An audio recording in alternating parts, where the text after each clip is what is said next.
အားလုံးသိပြီးကြပြီဖြစ်မှာပါဒီခါဦးထမင်းဆိုင်ကိစ္စအခြေခံလူရန်သားတွေအတွက်အဆင်ပြေတယ်ဗျာဒီထမင်းဆိုင်ဗျာ1000နဲ့ခုခေတ်ခုလိုကုန်စင်းနှုံးပါဗျာ1000နဲ့ဗျာမြန်မာနိုင်ငံမှာလည်းမရှိဘူးလို့ထင်တာပဲမရှိပါဘူးမရှိဘူးလုံနိုင်တဲ့လူကလုတ်ပေးတဲ့ဥစ္စာကိုအဲ့ဒါကိုကားစီပိုက်တွေကိုဓာတ်နဲ့မှုန်းတယ်ကားမီဂျိုးတွေကို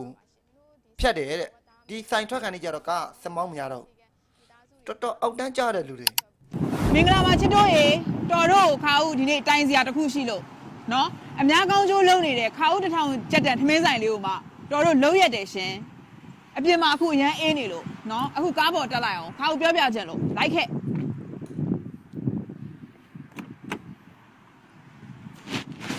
တော်စိတ်တက်အောက်တန်းကြတယ်ချစ်ဆုံးတို့ခါဦးပြောပြမယ်နော်ဖြစ်တာဒီလိုခါဦးထမင်းဆိုင်ကားလေးကိုဒီနေ့နှိုးမရအောင်အဲ့တော့ဘာဖြစ်လဲကြည့်လိုက်တော့ကားရဲ့စီပိုက်တွေရောအကုန်လုံးဓာတ်နဲ့မှုန်းခံထားတယ်ဒီနေ့ကောင်းသေးလားနော်ပြီးတော့ကားရဲ့အချက်ပြမီးတွေရောဗရိန်မီးတွေရောကျိုးဖြတ်ခံထားရတယ်ဒီနေ့အဲ့လောက်အောက်တန်းကြတဲ့လုံရဲ့လုံနေတဲ့သူကိုလေအရန်သိကျင်တယ်သိလား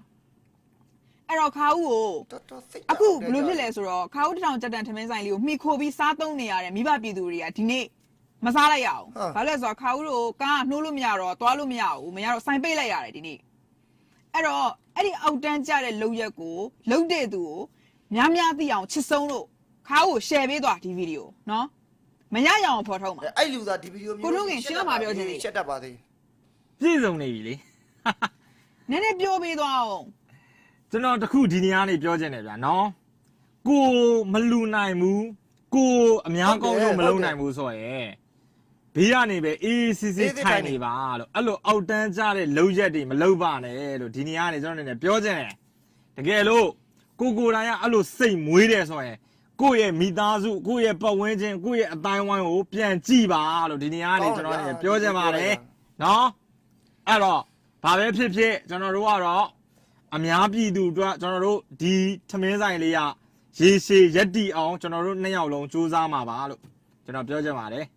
အားလုံးကိုကျေးဇူးတင်ပါတယ်ကျွန်တော်ရဲ့ချစ်ဆုံးတွေကိုနော်ချစ်ဆုံးလို့နော်အခုခါပြောထားတယ်နော်အဲ့ဒီအောက်တန်းကြတဲ့လုံရက်လုံတဲ့သူကိုမြန်မြန်တွေ့အောင်လို့ခါဦးရဲ့ဒီဗီဒီယိုလေးကိုမြန်များ share ပေးသွားပါချစ်ရတဲ့သူတွေပြည်သူတွေအားလုံးသိအောင်လဲဒီဗီဒီယိုလေးကို share ပေးသွားပါလို့ခါတောင်းဆိုချင်ပါတယ်နော်အားလုံးကိုကျေးဇူးတင်ပါတယ်ကျွန်တော်တို့မြန်မာတွေကသူကအလုံရှင်းတူလို့ရှိလို့ရှိရင်ရန်သူလို့ဖြစ်နေတယ်တော်တော်အောက်တန်းကြတယ်